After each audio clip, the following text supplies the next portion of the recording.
Thank you. First item is consideration of approval, acceptance, rejection, amendment, and/or postponement of the minutes as follows. Board of Park Commissioners regular meeting minutes of September 5, 2024, and Board of Park Commissioners joint meeting with AIM Park Subcommittee meeting minutes of September 10, 2024. Do I have a motion, Christie?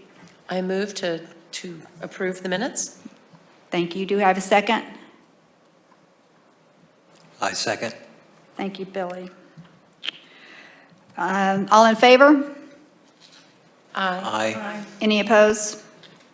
There are none. Okay. Item number 2, nomination and election of chair, vice chair, and subcommittee appointments of the Board of Parks Commissioners.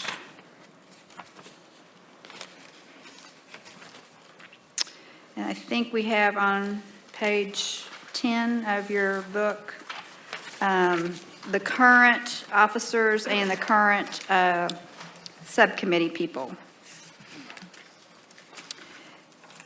Do we have any nominations for chair? I move to appoint Cheryl as chair again for a second term. Okay. I accept. Do we have any other nominations? Okay. So is there a second to that nomination? Okay. Ellen Usry has seconded that. Seeing that there are no further nominations, all in favor? Aye. Aye. Any opposed? Okay. All right. Next item is nomination and election of vice chair of the Board of Parks Commissioners. Do I have any nominations? That's from last year. These are last year's that are listed. Are you still willing to serve again? Still willing to serve as a, okay, so I'll nominate Ellen Usry as the vice chair. thank you, Christie. Any other nominations? Okay. Do I have a second for the nomination for Ellen as vice chair? Second. Mary Salee, thank you. All in favor? Aye. Any opposed? Seeing none, then Ellen will be our vice chair again. I didn't even know I was last year. Did I tell you? Yeah, you were, okay. Congrats. Congrats. On both years. Okay, the third item is consideration of Board of Parks Commissioners Subcommittee appointments, and we have considerably fewer committees than we had last year. So, do we have any, is anybody wanting to get off of anything or move from anything, or is everybody on a committee? Ellen? Okay, I'm on there. On 2. Mary, you're on there for 1. 1, 2. Oh, I'm on 2. I'm on there for 2. I just want Billy's on for 1. So does everybody want to stay where they are? Is anybody wanting to move, or, I'm good where I'm at. okay. All right. Do I have a motion that we leave these names as is for these committees? Do we need to, I'm sorry, before we do that. Okay. Since Chris is not, That committee's no longer in, oh, that project's complete, and so it there's, would help if I put my glasses on then. Sorry about that. no problem. I move we accept all the committee appointments as they were last year. Okay. Thank you, Mary. Okay. And Ellen has seconded it. All in favor? Aye. Any opposed? There are none, so we'll just continue with that. All right. Item 4. Oh, no, item 3, consideration of approval, acceptance, rejection, amendment, and/or postponement of previously approved city council items. Jason, do you want to go through those, or do you want to just, I can, it's just a short list. Okay. We only had one council meeting in December, so it's only 2 items. We did award a contract for Happy Pet Playgrounds for $227,000 for a playground at William Morgan. Y'all heard that item in November, or at the beginning of December, excuse me. And then we also had a contract adjustment with the Sooner Theater, giving them their yearly stipend of $88,381. The reason this was a council item, we raised that increased by about $20,000 at the Sooner Theater's request. And those were our only two items, so I'd love to answer any questions if anyone has any. Does anybody have any questions? Okay. Oh, I'm sorry, Mary. what was the reason for the increase? Again, just overall or anything specific? So that is through the Finance Committee directly to council and Sooner Theater. I'm guessing that it was just a request of ongoing cost increases for them, and that they requested that through the Finance Department and got granted that from City Council. But it was about a $20,000 increase. Not untypical to see that. I think that a few years ago, we had the Firehouse Arts Center, they doubled theirs, which was about $60,000. And I think this was before we started kind of keeping track and bringing these to show back to you. But sometime last year, the depot also increased. They have an employee or a volunteer that they use to greet people to train on a daily basis. okay. Any other questions? All right. Move on to number 4, presentation regarding TSET grant opportunities, healthy incentive grant for communities and built environment grant. With this new microsystem, should they go down and sit in that chair down there? Yeah. Okay. Here you go. All right, thank you. You're welcome. Here you go. Oh, these are 2 different grants, right? Okay. Yeah, they're 2 different grants. They're 2 different grants, yeah. The front page looks similar, it's the back pages that are different.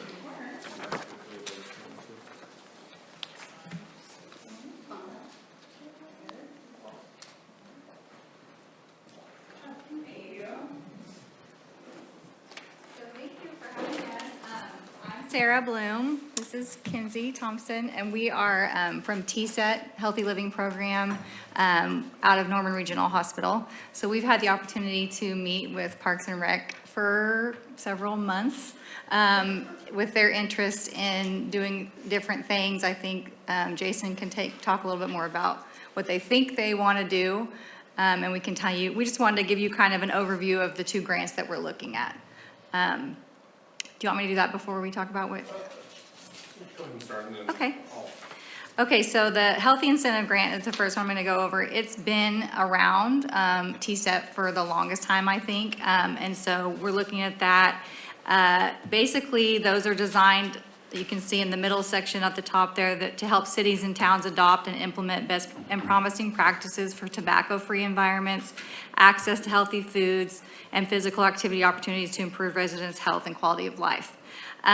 We have 2 application periods open for those. One of them was October through November. The second one that we're looking at for this year in 2025 is March 3rd through the 28th. So we're hoping to get to that. Some examples of uses of these grant funds are over there on the right. You can see walking trails, lighting for parks and trails, farmers market venues, community gardens, basketball and tennis courts, bicycle lanes, bike racks, outdoor physical activity equipment, splash pads, improvements to community pools, or engineer or architect services to develop plans. So those are some of the things that have been used in the past. So for what we're rooting for Norman, is some of the high priority criteria that we have to have for TSET to say, yes, we'll grant you the funding. One of the highest ones is the city adopting a tobacco-free city-owned property ordinance. So that means that every city-owned property is tobacco-free.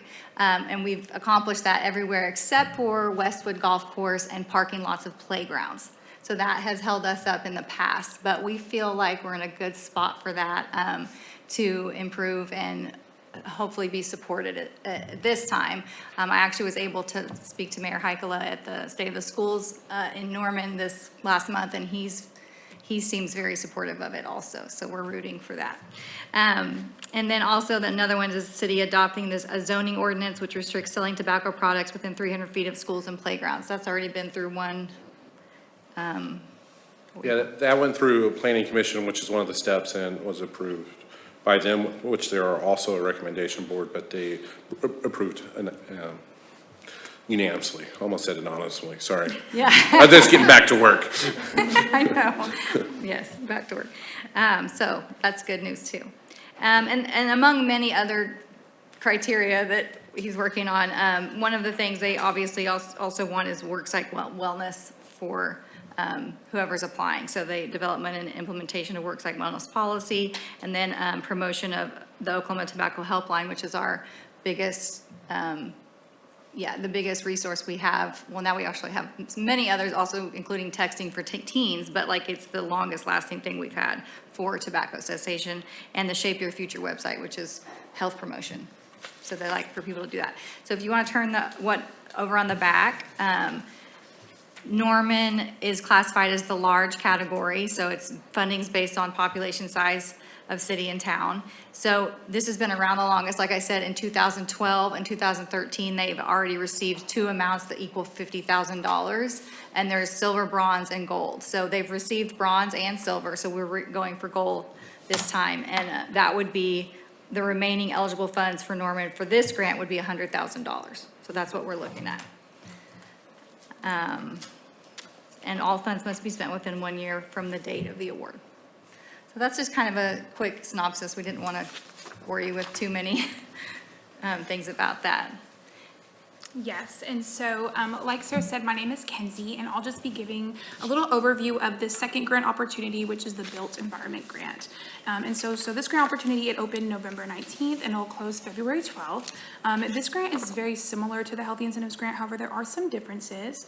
So the Built Environment Grant funds a variety of projects, including the development of comprehensive plans for community parks and trail systems, improvements to community fitness centers and downtown areas, ADA compliant sidewalks and playgrounds, and pretty much just infrastructure projects that promote physical activity and nutrition in some way, shape, or form. If you look at the bottom, you'll see the funding criteria. It's very similar to the Healthy Incentives Grant, but a little different. So this grant also includes the meeting of the adoption of a tobacco-free city-owned property ordinance, including the ban of tobacco use at the Westwood Golf Course in the parking lots of playgrounds. And then similarly to the Healthy Incentives Grant, it also requires the development and implementation of a worksite wellness policy, and then just having data-driven needs and community buy-in. If you flip over, the back, there's a lot of information, but in a nutshell, this grant opportunity, there's two opportunities for funding. And so the first opportunity is your traditional construction implementation, but this grant also has an opportunity for funding for things that are like planning and design. So that's going to be the first one in the information you see at the top. So for planning, design, and policy development projects, you can apply for this funding. This is up to $80,000 per project. The fund, it must be ready to begin work immediately upon the receipt of a fully executed cooperative agreement. The funding is available for feasibility studies or plans related to, and that's just a list of some examples and ways in which you could use that funding. So again, like the creation of master plans for parks and open spaces, wayfinding plans, walkability and bikeability assessments, pretty much anything that has to deal with planning and design and development of said projects. And then at the bottom, you'll see the second opportunity for funding, which is your more typical grant opportunity that's related to construction implementation. So this funding opportunity is up to $100,000 per year, up to 2 years. Projects must be shovel ready. And then again, so some of the scopes or opportunities for funding, you can see some listed below. Sidewalk infrastructure improvements, enhancement and expansion of parks and public places, pedestrian wayfinding signage, again, anything that kind of is promoting nutrition and physical activity. And so for the top, if you were to apply for planning, design, and policy, there's no match required. But for the bottom, if one was wanting to apply for construction implementation, there is a match required, and that match depends on the population size of the community. So for Norman, that would be a 20% match requirement.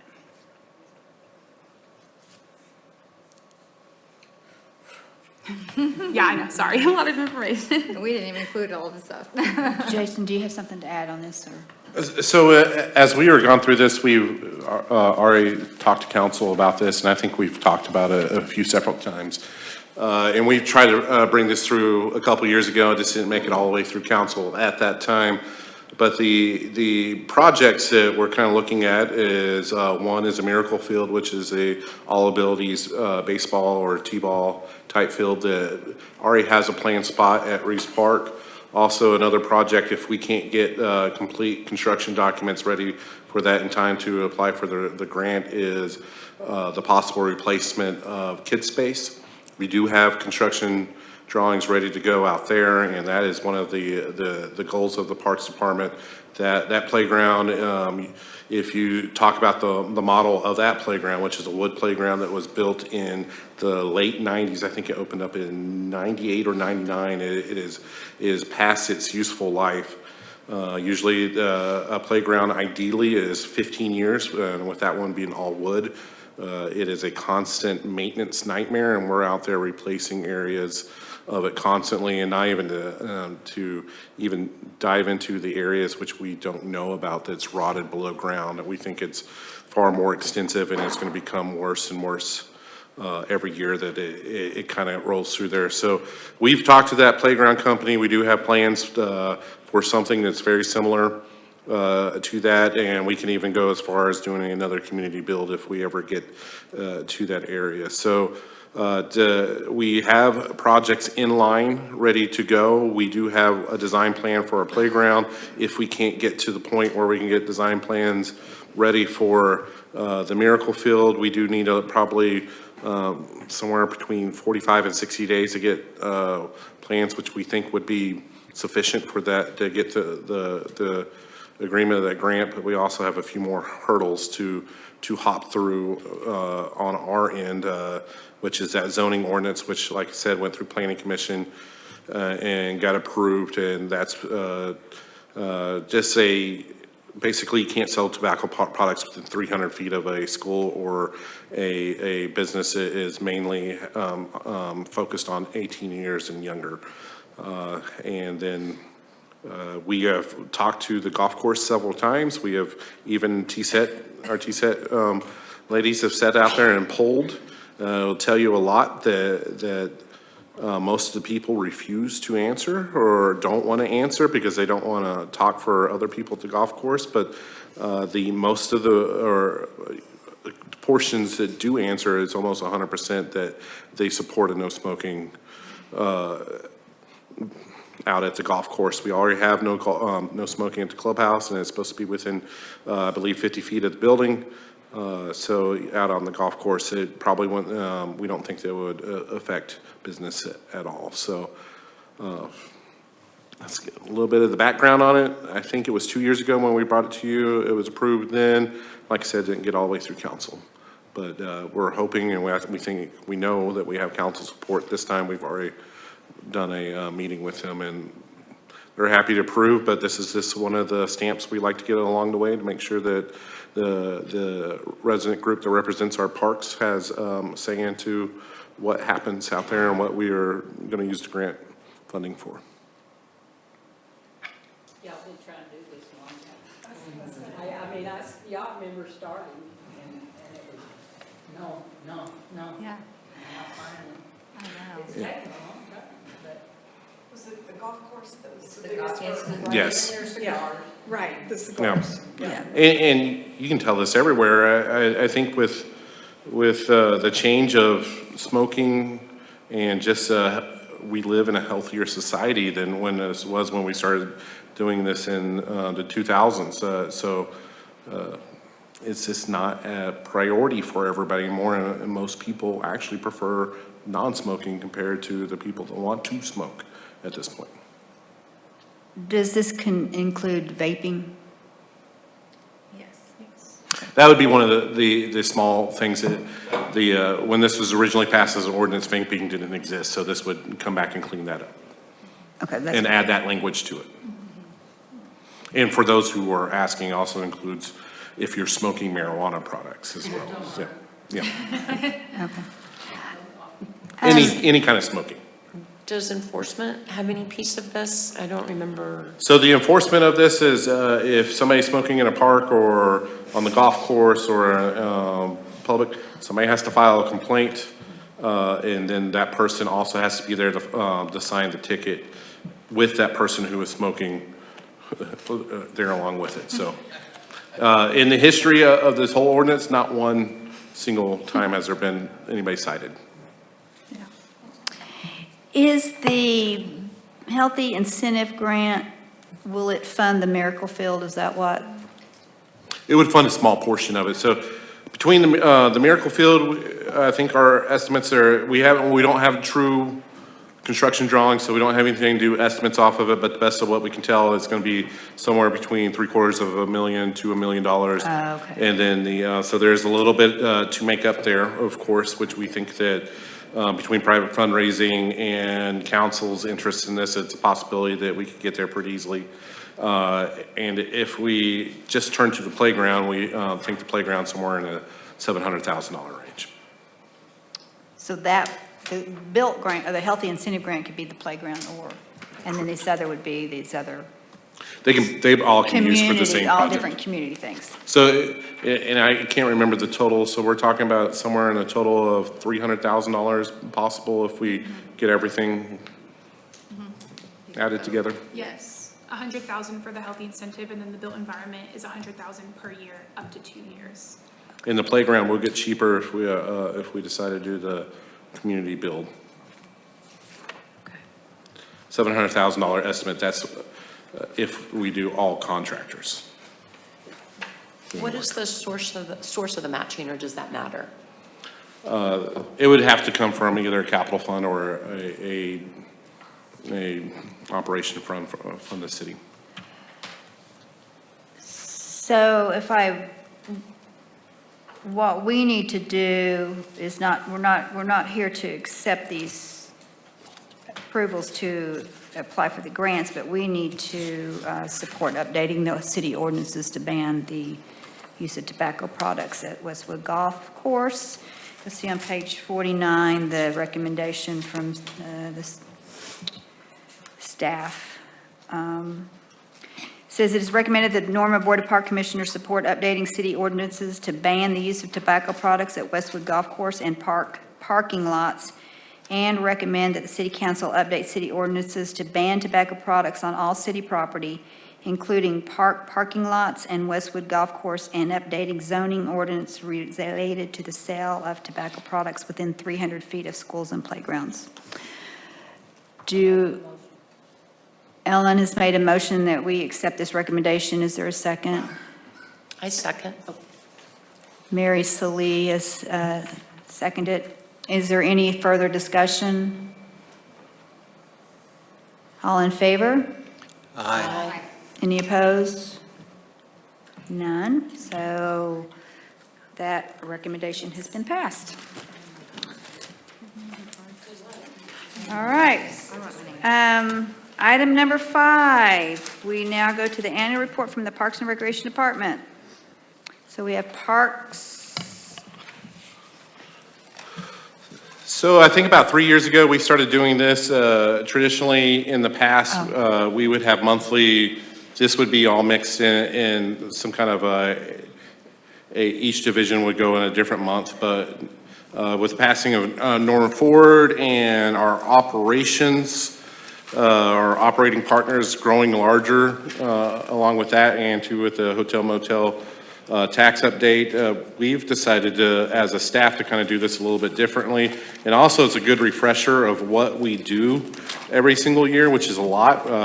Even through our park master plan, as they go through that and work with us and we tell them everything we're doing, their eyes are usually like, think that we're crazy or the city's crazy for giving so much responsibility to the Parks and Recreation Department. So it's a good refresher to kind of remind you of everything that we do. And two, it's amazing how much changes in 12 months every year when we give you an update on this. So this is a current list of how many people are currently within the Parks Department. It's 107 total. And I think Cheryl can kind of even mention this. back me up on this. I believe that we were in the mid-60s or low 60s about 4 years ago. So with facility maintenance and along with the YFAC and the Westwood Pool opening, we've had a lot of changes in here. Recently, that's been mainly just kind of surrounding the Young Family Athletic Center. We have somewhere, I believe it was 22 total employees. That somewhere in the 30 range is what our manager's telling me around that.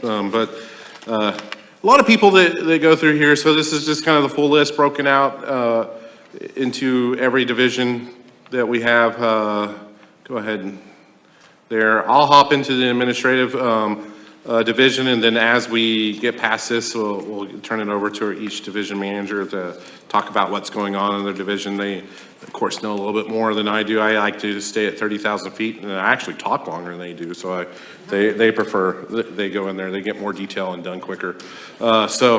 Administration division is, of course, responsible for the department budget, capital projects, all the planning that goes along with each division. We oversee the park board and the tree board. Council was kind of working on a update to that ordinance where we'll probably just have the park board in the future. We think that we can check all those boxes to go along with both of those and be more efficient with one board. We oversee the cultural centers, the Firehouse Art Center, the Cleveland County Historical Museum, the Sooner Theater, and the Santa Fe Depot. We have about $831,000. It's all funded through the general fund and 3 full-time employees. When we're talking about capital projects, we've had a lot in the past 7 years. That's when Norman Ford started, and this is just a small list of everything that we have completed. And if y'all, I think this is our 3rd or 4th year of doing this. So if y'all remember, that list was super short a couple years ago, and we're checking that box. We're humming right along and knocking out some Norman Ford projects. So very proud of what our department has accomplished, and everybody's worked very hard to get all these done in our department. And we have a bunch of residents that's been in on our ad hoc committees that helped us get those done. So we're very thankful for all that. A few more Norman Ford projects underway. Saxon Park is in the design phase. We should be able to reach that. We think we're very close to we're about 90%, I think, on that. We should be very close to getting that out to bid sometime this year. We're also working on a new neighborhood park, which is Lynx Park. That's going to be changing pretty soon. We'll come back probably sometime within the next 30 days with our naming committee to come up with a name for that.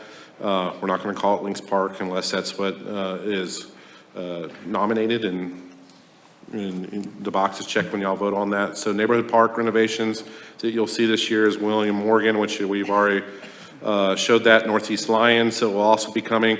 What we're working on, just to give you a little bit of update with Northeast Lions, there's, is it Highland? What's the name of that park that's connected over there, Wade? High Meadows. I live in Highland Village, so I always get that confused with everything. But High Meadows is right next door to that. What we're trying to do, there is a south version of a north portion. The north portion is owned by the school district.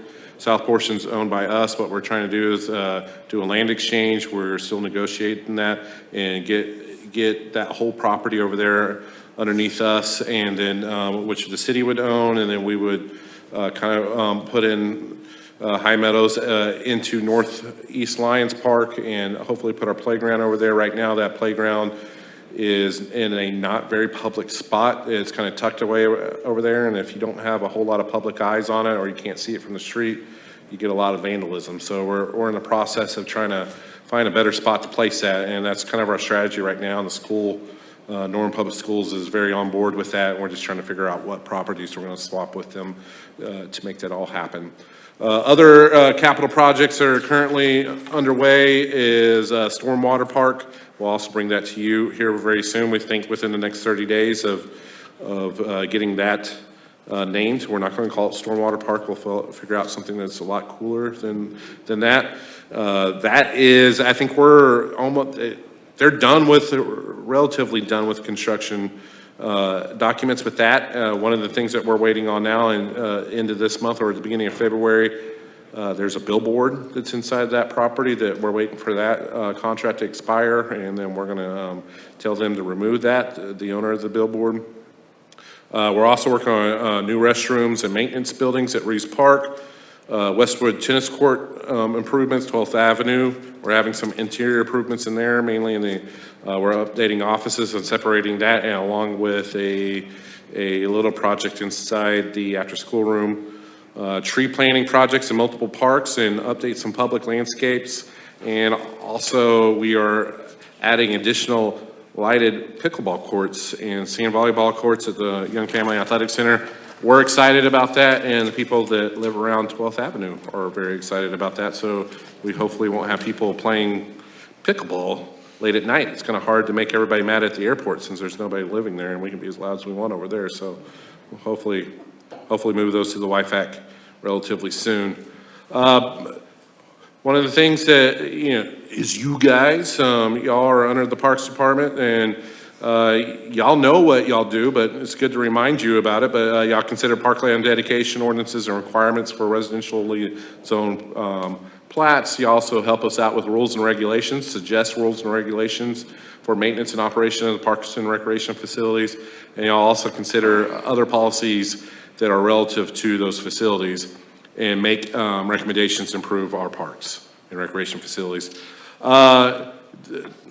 Next one there. These are all, you kind of see why we tried to cram all this into one night. This list has grown. It's even a little bit larger than what's in your agenda packet. We have all of these, and we try to cram all these in a year. Like I said, if it's grown from, I think we were at 5, and now it looks like we're humming around 10 or 11.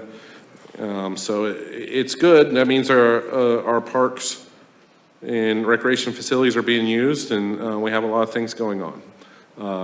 But that kind of covers the admin division. Now I'll hand it over to Wade to talk about park maintenance. Hopefully I don't yell. My name is Wade Thompson. I'm over the park maintenance division for Parks and Recreation. We do your typical regular maintenance duties that you would expect from mostly landscaping, but as you'll see coming in some photos, we do a lot more than that. We've added a few park sites this year. We're up to 68 parks. I also added that we were at 37, we managed 37 other municipal locations. And as Jason said, there's been a lot of Norman Forward projects completed this year. With that comes added maintenance to places like YFAC and Senior Center and James Gardner Extension from north of the library and Porter are some of the big ones that we've added this year. With that, we do standard landscaping, mowing, trimming, pruning, planting, irrigation, repairs, installation, playgrounds. Of those 68 park sites, we have 55 playground facilities, which Norman Forward has helped update a lot of those, which has reduced some of the maintenance. But as Jason said, the one at Reeves Kid Space is still the heaviest maintenance cost one that we have in our system.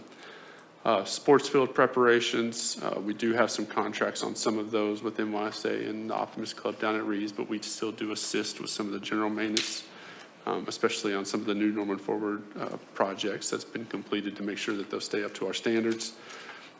Daily restroom maintenance, painting, graffiti, maintenance, different things like that that we do across the city, not just in parks, but sometimes we take care of a lot of the outdoor municipal stuff as well.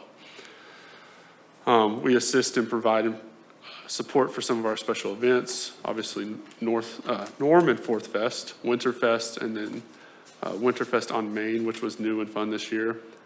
Even some of our other ones that aren't necessarily fully sponsored by Parks and Recreation, like the International Festival and Veterans Day Parade and some of the other ones like that.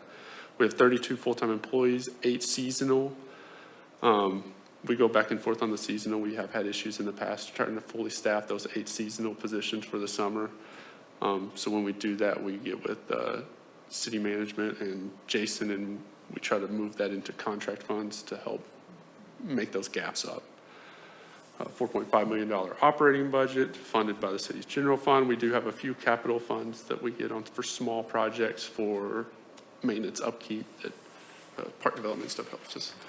So this was one of the art projects that we helped install this year. This was one of the more trickier ones out at the YFAC. I think they said there was like 1,500 pounds of just steel that was welded together. Jason can attest to this. I get super nervous when we're installing art because I don't want to break it. But the guys did a great job. It's fun around the office that week. Well, so they hand me this one. I didn't put the picture of the other one, but we did the flower at the new the new adult wellness center. And it was sturdier than I thought it was, but I was super nervous. So I don't think I'm in this picture, but I'm probably just off to the side, holding on to something. Because it does. All of them make me a little nervous. This is the James Gardner. This is one of the upgrades that we did where we added the canna lilies up underneath there. And you can't see them from the other vantage point, but we've also got some grommas and some nandina too for some, they give a nice crimson and cream color in the fall. We also added something in the background there. Oh yeah, the Christmas tree in the background. Did I put the Christmas tree on this one? I don't know if I put the Christmas tree. I don't think I put the Christmas tree. The 40-foot Christmas tree we installed. We took the flagpole out. We're gonna get a removable flagpole reinstalled. And then, so every year we'll take the flagpole down, put the Christmas tree up, put the flagpole back in, put the Christmas tree down. So, and two, we want to add that the flagpole, even though there was reports on Facebook, it was 401, it was not in the system inside that flagpole was completely rusted out, so it had to be replaced. It was not the first flagpole in the state. This is our guys doing a fairly large sidewalk project. We didn't feel like it warranted a big crew coming in, so our guys took it on kind of, as you can see, some of them were wearing long sleeves and coveralls. It was fairly cold, but a nice little winter project. We put in about 125 feet of sidewalk over at Kiwanis between these two in our little sidewalk easement there going into the park. This is one of the, obviously the front of City Hall. We take a lot of pride in the very front. You know, this is where a lot of our visitors come that aren't from the city of Norman, and visitors and residents. Well, everybody comes here, but they did a good job of getting it ready this year, keeping it green all year, so I thought it looked nice that day after they cleaned it all up. And these four guys are your back-to-back ORPS maintenance rodeo champions. Oh, really? Yeah. What kind of champions? What? What kind of champions? Maintenance rodeo. That's Yeah, cool. this year we had 10 teams compete. And so these guys, they won it in Ardmore last year, and then we hosted it here in Norman this year. And they won, and they do things like, there's a zero turn test, there's a truck and trailer pull, hammer nail, backhoe excavator type test, weed identification.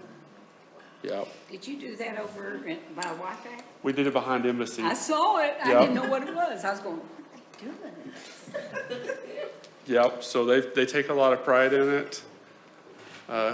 Who we got? Robinson. They're really. Those were the prizes. So Robinson is in the yellow, obviously y'all know Mitchell. He was our president this year. Robinson, Don, Julio, and Vince are our four guys that, You said how many teams competed? 10 teams. 10 teams. They all also signed a letter that said they would only drink water out of those bottles.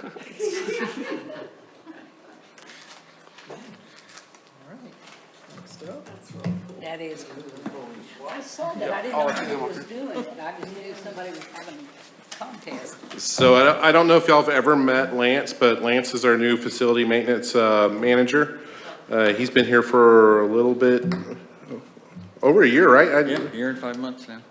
Well, time flies when you're having a good time, but this is Lance, and he came from us from Crossland Construction and very experienced in not only maintaining facilities, but in new construction, and this is helping not just our department out when we have $500,000 in lower construction projects because he can actually run those projects without us running a general manager, or hiring a construction manager, but he's helping out the whole city, doing a lot of construction projects everywhere, every department. Like I said, I'm Lance Harper, the manager of the facility maintenance. We do everything basically that's underneath a roof. So from well houses to concession stands to the facility buildings, we keep them operational on the inside, HVAC, plumbing, things like that. We have 11 employees, so I have two electricians, 2 plumbers, and 2 HVAC guys. I have a supervisor, and then we also run the custodial division for the city, so we deliver all the paper goods around all the buildings. And then we have he was a custodian, we moved him up to maintenance 1 worker. But he is kind of the main area right here, all the A, B, C, and D buildings. He does custodial and also light maintenance work around those during the day. One of the main things we've really been working on, and Wade started this prior to me, is getting the city buildings back up to shape. Like any city, they build and forget about their buildings, get old and wore out. So instead of putting Band-Aids on things, we work on getting our money set up so we put roofs on buildings instead of patching them, keeping them update. One thing we're working on this year is our capital improvements is for the HVAC systems for the whole city. Just recently, HRIT was moving back into their building, had it remodeled, went to turn the air conditioners back on, well, nothing worked because they were old, set for a year. So, it was an assessment of that. It's like, do we put a Band-Aid on it or do we fix it? So when we get those big jobs like that, we're moving the RTUs, we bid those out and try to get those to come in a little cheaper on price. Minor maintenance on HVAC we do ourselves, but on that building, we're able to put a new system on there, a new HVAC system. So as the people moved in, not only did they have a nice, clean, pretty updated building, but their system was updated. And the HRIT building. So old building C. Yeah. And two, I want to point out that Lance's budget is not $4.7 million. He wishes it was $4.7 million. That should be a $1.7 million. Yeah. No. Yeah, we have gold floors. No, just kidding. Yeah, it's a struggle every year of trying to maintain, but like I said, we started a program now. We have from everywhere for our hot water tanks through the city to our HVAC systems, how old they are, how much money we spend on them every year. We're tracking that now so that we can attack our problems. And that little budget that I do have, it has to stretch a whole year.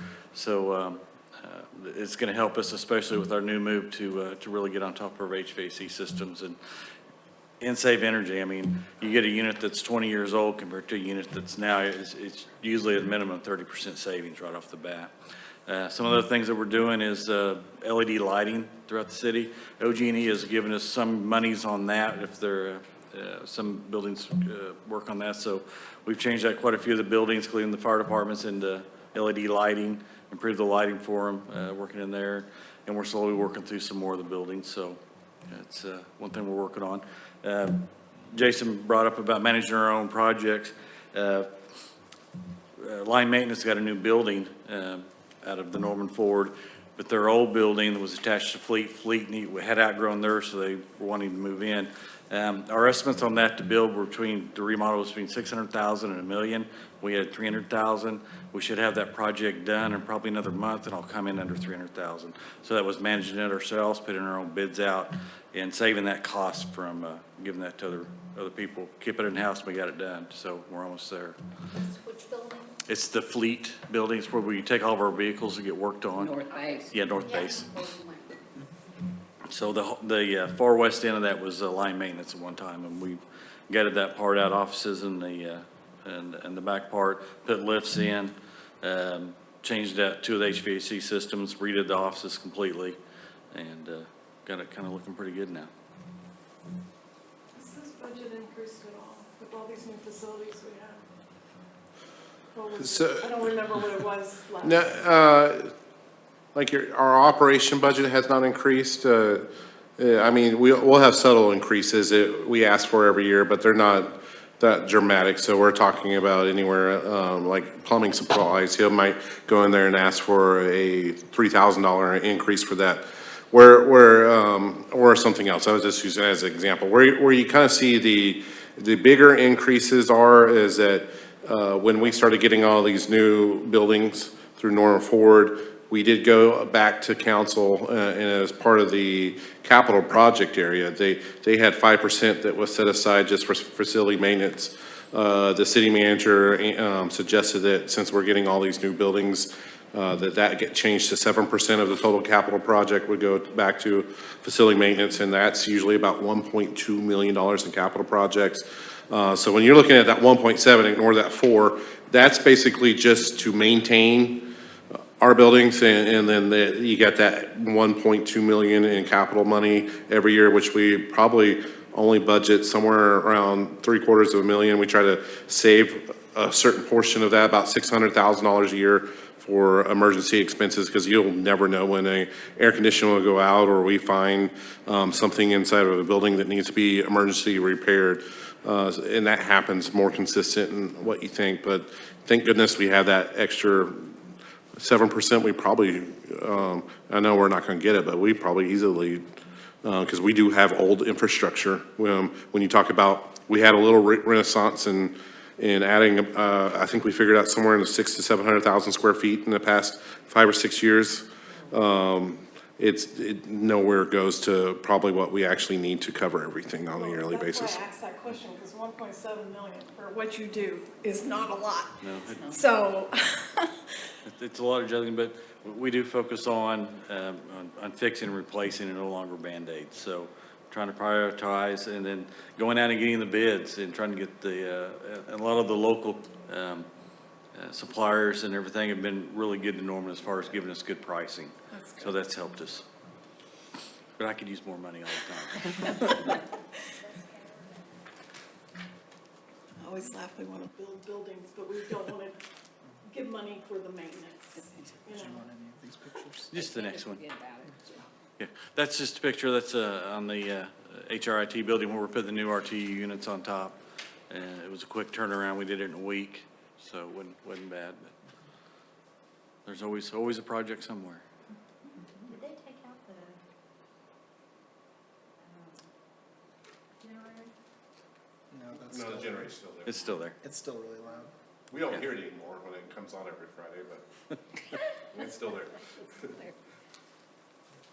All right. Cool. All right, my turn. Hi, everybody. I'm Mitchell Richardson. I'm the Recreation Manager, and the Recreation Division has changed a lot in this last year. We've added the Young Family Athletic Center. We also added Adult Wellness and Education Center. That one's operated by Healthy Living. So we've got 6 recreation facilities, 5 that we operate. Also, we talked about all those contracted. We do oversee a couple of those to, just make sure everything's going right with that. We offer a ton of different seasonal recreation programs, varying from the Westwood Family Aquatic Center, our rec centers. We'll get into all the good stuff that we tackle throughout the year. One of our big things that we do is coordinate all of our special events. So like Wade was saying earlier, the Norman Fourth Fest, all of our holiday celebrations. So the Winterfest on Main, which was a big new thing that we did, and that I've got pictures of here later. Yay, pictures. Our spring egg hunt, Daddy-Daughter Dance, which is our largest indoor event with around 4,000 or so people, and we'll actually be doing that at the Young Family Athletic Center this year, so that'll be a new, exciting thing we're doing. And our Mother Son Dance, and we host around 30 special events a year. And if we tack on everything that we've got throughout the program, we probably have somewhere near 50. So with the pool, golf course, all that stuff, we try. I think the key word that we always want to do is 1 a week. And so if we can get to 52, fantastic. Can we? maybe.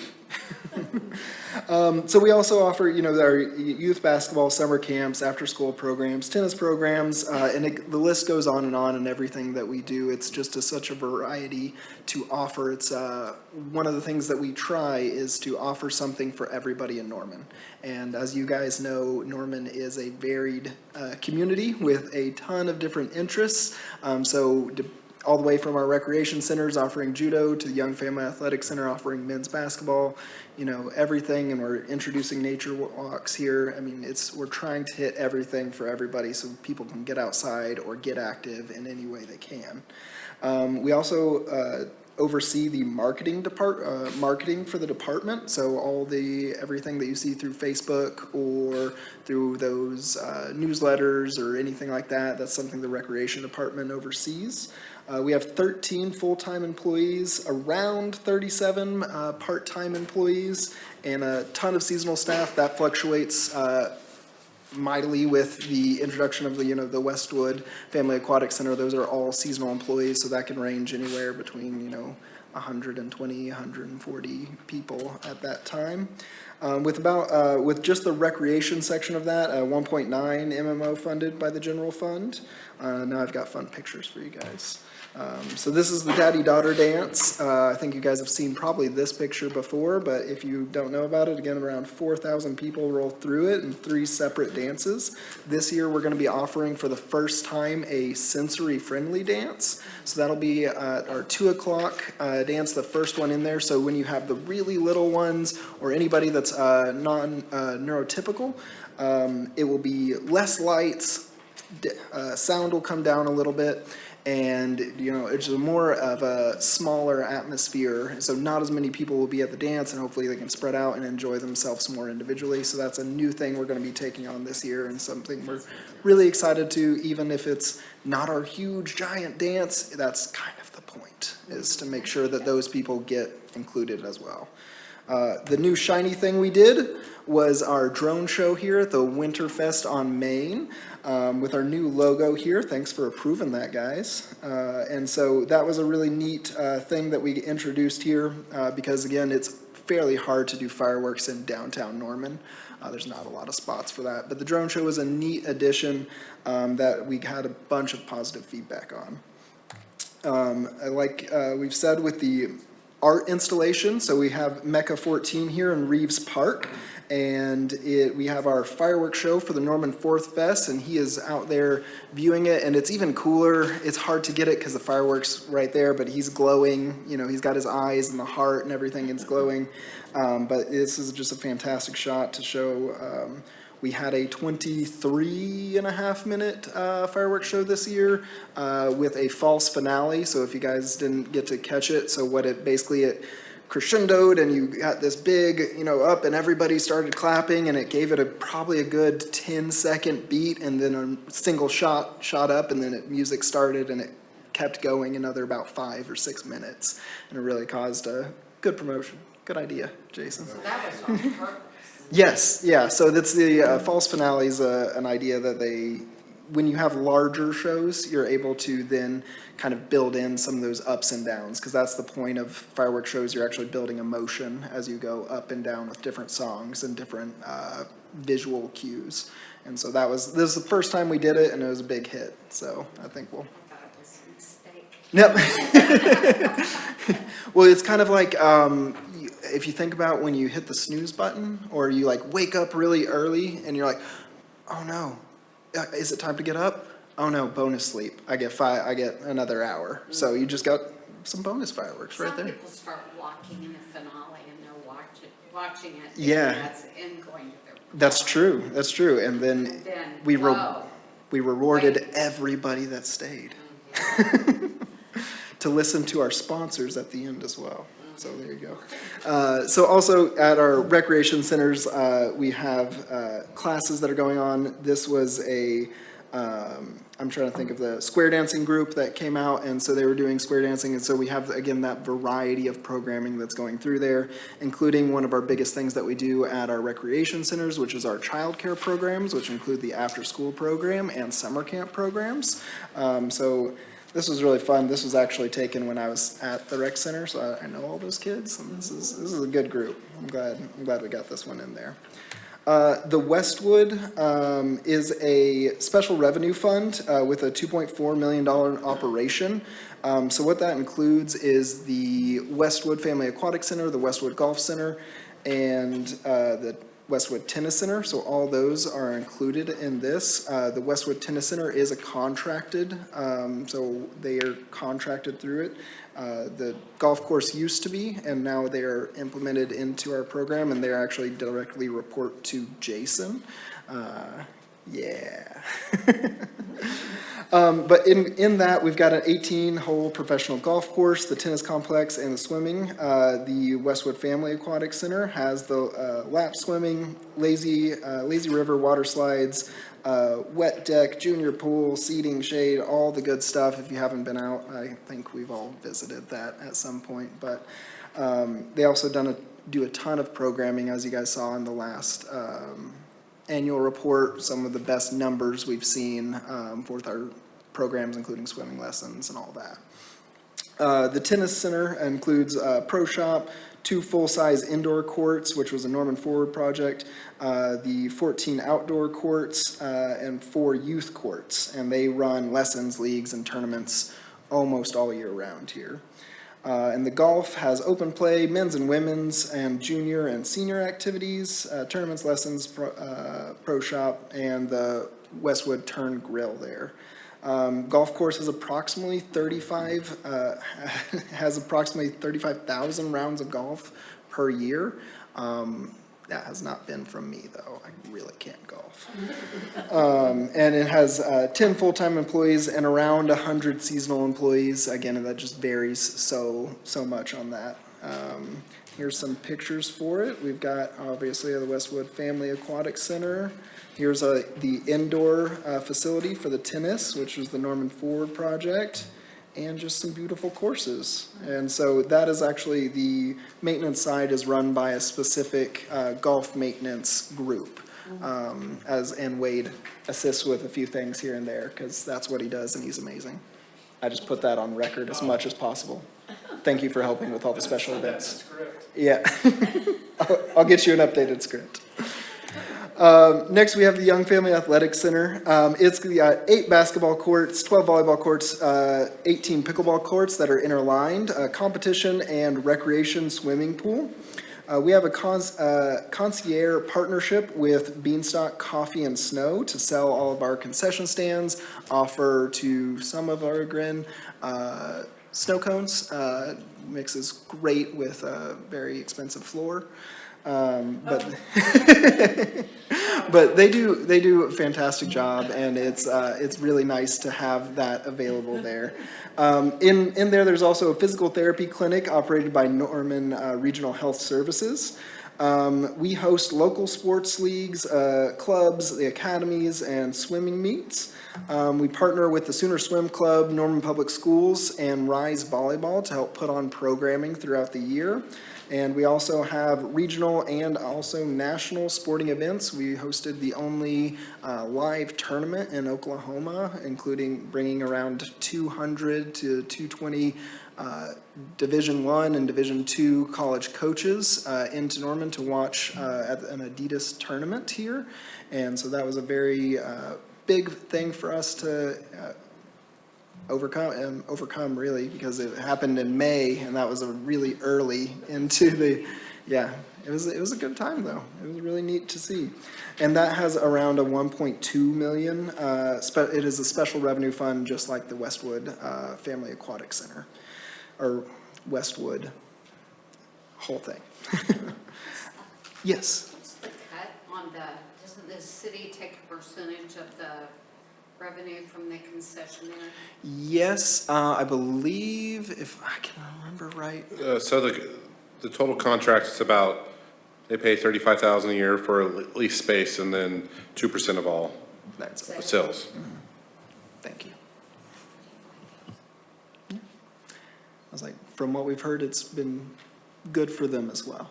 Like so, yeah.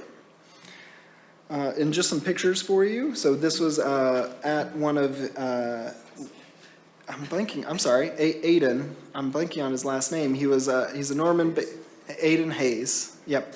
And so he's a Norman-based kid, he's a college that was a finalist for the Olympic trials.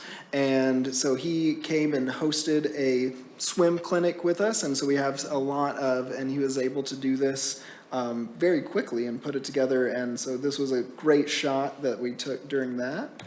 And this is one of our basketball camps. We've hosted quite a few camps throughout it, and this is just part of what we want with the Young Family Athletic Center, is to teach youth at base level to get all the way up to, we're just gonna keep turning out Trey Youngs. That's the point, right? And we also, here's just a shot of our pickleball round robin. We had this actually going on all throughout December here. It's just pickleball, come in and we set it up as a tournament breakdown and just come in on Monday, and it's a $5 entry, nice and easy. But it's just one of the multi-vari uses that the Young Family Athletic Center has done here. That's it for me. That's all.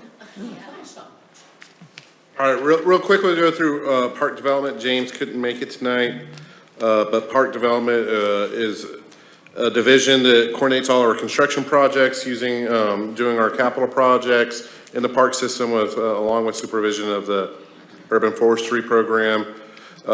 This division oversees our parkland dedication ordinance along with park development ordinances. There's 3 employees in there, and they have about a $260,000 budget that's M&O funded by the general fund. Parkland dedication ordinance, it was started in 1976 and provided lands for neighborhood parks, residential development that's greater than 1 unit per acre has to donate land or fees in lieu of land for the purpose of providing public parks. When you start totaling everything out, we try to get about 2.5 acres per 1,000 projected population inside those developments. Plats containing greater than 2,500 people require a land decision. Park board, as you know, reviews these decisions, and they also go over neighborhood master plan considerations. I kind of took out those 2 pictures in there. I think y'all seen those a few times, but that was just giving examples of what a plat would look like if it came to us. We're probably going to find a more current example. I think that one was probably from mid-2000s, so we'll eventually put that back in there with something that's more what it actually looks like now coming through. But these are part of the ordinance when we get parkland, to make sure that the land is suitable, and it goes through a lot of requirements back before we did this, or even times when we had land donated to us. We have not necessarily checked all these boxes, and it makes it very difficult to maintain or for the public to use. But we want to make sure it comes in a single parcel, sharp. The shape of it is appropriate for parks and recreation purposes. Access, we want to make sure that we have street access to it and also utility access. Topography, we want to make sure that it's not too steep or it's hard to maintain. And also, we don't mind a little bit of it, but we want to make sure that it's somewhere even for public use, and make sure when we're going through there and putting sidewalks or playgrounds or other amenities, we want to make sure that it's easy for us and it's not going to take a whole lot of construction to get it ready for the public use. We also, very rarely, but we can take a temporary park if the development hasn't reached the park land area quite yet. We've done it a few times, but it does not happen very often. Also, in a parkland decision, you've seen this a few times. A developer sometimes chooses to do fee in lieu of land. That's all negotiated through the Parks Department and what we're doing. And of course, it seems like we're always a little bit behind on cost. I will say that a lot of times the developer is trying to under negotiate the value of his land. I know that seems surprising, but sometimes we have to sit there and it takes a little bit longer to get everything kind of negotiated before we brought it to you. This is all has to be paid at the time of their final plat. Fees and once again, you have to remember look at preliminary plat, so by the time they actually file plat, we've had times where it's taken several years for them to even, or, 7 or 8 years to get to kind of that point where they actually file the final plat. Fees used for the purchase of land have to be used where they are collected, so wherever the fee in lieu of land is, we try to stay within a regional area to make sure that where that neighborhood or that development has access, or that those fees go to a park that's close to where that's built. And a lot of times we do this where there's just not a whole lot of land available to build it, and sometimes that's just available in your smaller areas.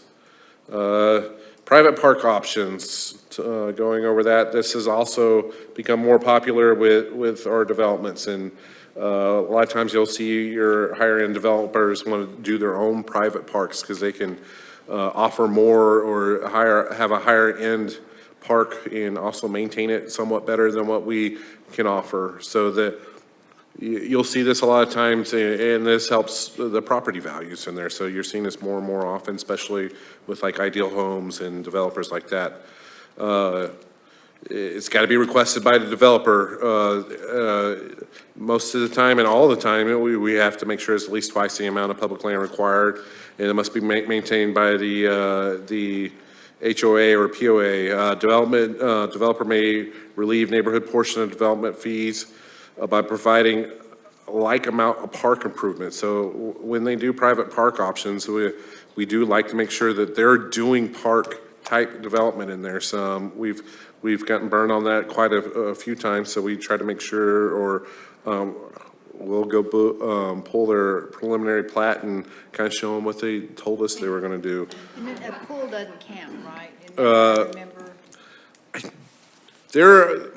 I don't know the answer to that. I don't remember ever specifically saying no to a pool, but I don't remember anybody trying to build a pool. Now, there are splash pads that they've been doing lately that we've accepted. And I'm trying to remember the neighborhood. It was a Ideal Homes development that did a splash pad, and we accepted it. So once again, we try to, what would be typically used in a park improvement to qualify to relieve some of those development fees. And we think that some of this might be updated when we get a chance, or a recommendation of being updated, some of this stuff through the park master plan. So you'll probably see some of that come back across to us. Again, once again, that was established in 1976. I don't think it's been updated since then. Here's one we definitely need to work on updating. 1994, a playground costs $30,000. Now, if we put in a playground, as you saw, it's even a smaller version that's going over there in William Morgan, and it's in excess of $200,000. So these fees are not equaling out of what we're paying for typical playground equipment and park amenities. So we're having to find, and we're using things like Norman Ford to supplement that right now. Used to, this park development would stand on its own developing a park, and it's just not that case anymore. But you get about $150 per dwelling unit in there. So every house or apartment or duplex they build, they would do $75 for a neighborhood park or $75 for a community park. There are exceptions for that through the parkland dedication ordinance, where if there's a fee in lieu of, sometimes they don't have to pay a neighborhood park fee because they went ahead and negotiated all those fees up front. So when we would collect a development unit, it would only be $75 for the community park. Or if they're doing a private park option, we don't necessarily always collect $75 for it. So there are exceptions to it. And two, if it's not built within a certain distance of a neighborhood park, there are exemptions for it. When you talk about our community parks, these are the community parks that are listed right now that it could go to: Griffin, Reeves, Andrews, Sutton, Saxon, Ruby Grant. There's a recommendation to update to community parks that you'll see with the park master plan once that gets adopted.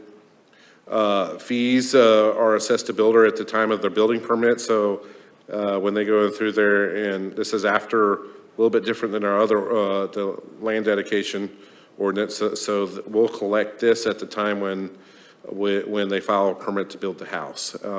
We do all this in 5-year sections of capital improvement for trying to plan all this out. So you'll see a lot of this in our 5-year plan. We bring that to you occasionally every 5 years to try to make sure that we're keeping you updated with that. Neighborhood park fees are appropriated as needed after those projects. So sometimes we do have balances in our neighborhood park that we'll ask to, especially if there's vandalism or if the neighborhood's grown significantly, or if you have a older piece of equipment that needs to be replaced. We do have the option to go through there and kind of look at what the balance is for that neighborhood park, and if there's a decent balance in there, we could use that to make improvements to that park.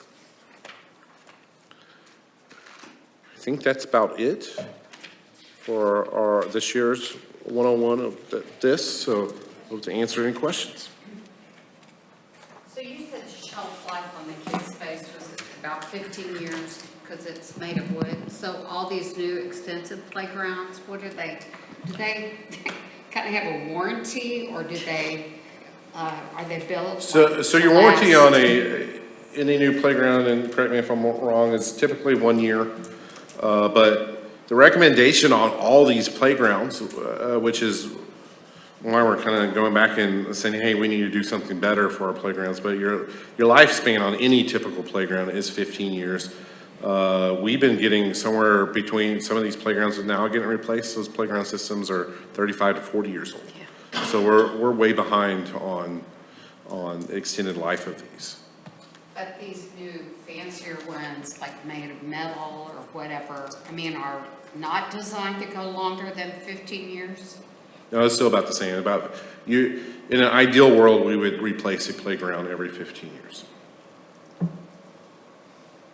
But they'd just be safer, maybe with no splinters or. Well, with the metal playgrounds, of course, they're not going to be splinters, but you'll start seeing between the sun and just common use and other weather elements, it starts deteriorating at a certain pace. And on our older playgrounds, you'll see us going out there replacing a lot of those, and slides and swings and things like that we have to communicate with that playground vendor specifically who built it to get those replacement parts. And a lot of times, the life of that model after about 5 or 10 years will not exist. So we were having to sometimes even have them custom make something that would fit back into there, which also gets very expensive when you start replacing a slide or something out there that either got vandalized or, it's just been out in the sun for 15 years, so it just wore out. You get to buy more expensive. Yeah. And I think the biggest expense now is the shade structures, isn't it? The Shade- replacement on shade structures? So shade structures is something we've been recently doing on every playground unless we have extensive tree cover. But yes, we've learned a lot of lessons with shade structures. We're trying to make sure that there's a certain, and Wade can speak to this, make sure there's, when you're standing on the top end of a shade structure, our earlier ones, a lot of times you can stand on top of your playground structure and still touch the shade structure, and that, people bring knives or spray paint or things like that and destroy those. And those are typically, just depending on how big those are about a $4,000 replacement. So we're trying to get those higher and higher, which changes the amount of coverage with it as well. Did I hit all that correctly? Yeah. So if we build them higher, so typically they would have to be bigger to cover the area, which also takes up the cost, but it also makes it a little bit safer or less vandalism likely. Just a quick question. On the private parks, do they ever not maintain them? I mean, do you ever have problems with it? Our main problem, there are good developers out there, so I don't want to speak specifically on there. Recently, we've had a developer that has taken their recreational space and actually sold it. and they're not supposed to do that. And the only reason we found out that they sold it was because somebody filed a building permit to build a separate shed or workspace garage type out there. And when we go back and look at the preliminary plat, there was trails promised in there, soccer spaces, and other just typical recreational type things are supposed to be in there, and none of those were out there. And we found out the developer of that neighborhood was actually selling it so somebody could make a workspace out behind their house. So how do you enforce that? Or Yeah, that was, That would be up to the legal department of it. Of course, I think there were certain hoops. I don't think that I could be wrong here. Initially, we weren't offering that person a building permit, or they couldn't get a building permit. And so the only action for that is basically going back and probably taking a legal action against that developer that didn't follow their plat as it was filed. I was just curious about that. I knew they had done a lot of it. I just wondered how you policed it or whatever. And some of the stuff is honest pie in the sky type things to get it through a city council or something like that. But like I said, there are, Ideal Homes is great, Home Creations is great. They go most of the time beyond of what they've told, or you guys at Park Board or council, they go beyond and they make these great spaces inside their areas. But there are some developers that are the opposite, that sell this and never offer it. And our hope is that we would be able to put that, even if there's not a legal action that we can take, but just remind council at the time that, when they filed this plat, they did not follow through on their promises.